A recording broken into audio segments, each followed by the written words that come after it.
সেদিন বাজারে যাব বলে রেডি হয়ে বেরোচ্ছি, এমন সময় হঠাৎ একজন আমার ভাইয়ের নাম করে বলে, আপনি অমুকের দিদি না?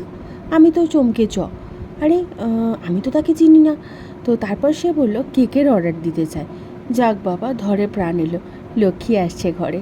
তাই চটজলদি কেকের অর্ডারটা কনফার্ম করে ফেললাম, আর ভিডিওটা আপনাদের জন্য। সরাসরি চলে এলাম দুর্গার হেসেলে। আজ যে কেকটা ডেকোরেশন করছি এটা একটা চকলেট কেক। তো আমি অন্যান্য কেকের মতো চকলেট কেকের ভেতরে চকলেট ক্রিম দিয়ে লেয়ারিং করেই রেখেছিলাম। এবার ওপরে সাদা ক্রিম দিয়ে কভার করে নিচ্ছি। তো প্রথমে আমি ক্রিমটা পাইপিং ব্যাগে করে দিয়ে নিয়েছিলাম, তারপর ক্রিমটাকে স্মুথ করার পালা। এই যে কেকের ক্রিমটাকে স্মুথ করতে হবে তার কিন্তু অনেক টিউটোরিয়াল আমার চ্যানেলে আগে থেকেই দেওয়া আছে, যদি মনে হয় একবার দেখে নেবেন। আমি আপাতত গল্পটাই বলি। তো যখন সেই ভদ্রলোক এলেন, তো তার মেয়ে আমার ফেসবুক পেজে ছবি দেখে আমার আগের করা একটা কেককে বেছে দিয়েছে। আমি মনে মনে ভাবলাম সেই একই কেক বারবার করছি, ওই কেকটা আমি বহুবার ডিজাইন করে ফেলেছি।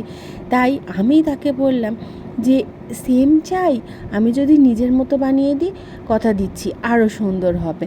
তো বাচ্চা মেয়ে, সে তোর বেশ রাজি হয়ে গেল নেচে নেচে, তার শুধু দরকার ডল হলেই হলো।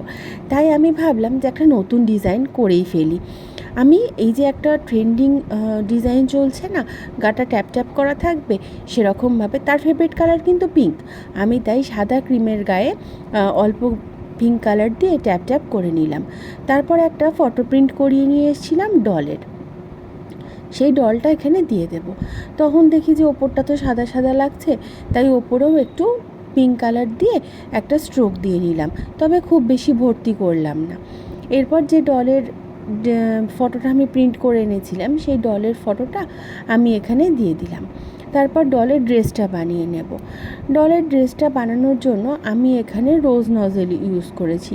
তো রোজ নজেল দিয়ে প্রথমে ডিজাইনটা যখন করলাম, ডিজাইনটা একদম পাতা পাতা মতো লাগছিল, যেন প্রিন্সেসের ডল একটু কোথায় ফোলা টোলা থাকবে সেরকমটা হয়নি।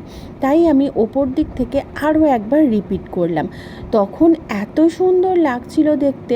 এই তো কাজটা শেষ হতেই চললো, আপনারা দেখুন তো, আর আমাকে কিন্তু বলুন যে এইভাবে ড্রেসটা করার জন্য ড্রেসটা কেমন লাগছে।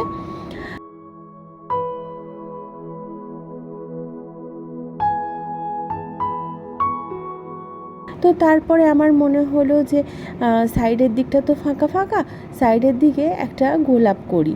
তো আমি সেই কারণে ছোট্ট ছোট্ট করে দুটো গোলাপ বানিয়ে নিলাম।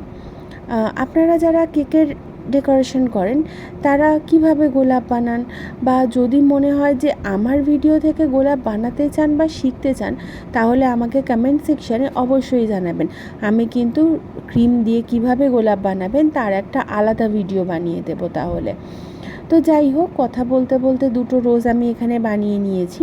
এরপর ভাবলাম যে একটু পাতা তো দিতেই হয়, গোলাপ ফুল আছে অথচ পাতা নেই, তখন অল্প সবুজ ক্রিম দিয়ে বেশ কয়েকটা পাতা করে দিলাম। তো মোটামুটি ভালোই লাগছিল বেশ দেখতে, আর খুব সিম্পলও ছিল কেকটা। তো দেখুন, এটা আমার কেকের ফাইনাল লুক। আপনারা আমাকে জানান কেকটা কেমন লাগলো। যদি ভালো লেগে থাকে সাবস্ক্রাইব করে পাশে থাকবেন। দেখা হবে নতুন ভিডিওতে। ধন্যবাদ।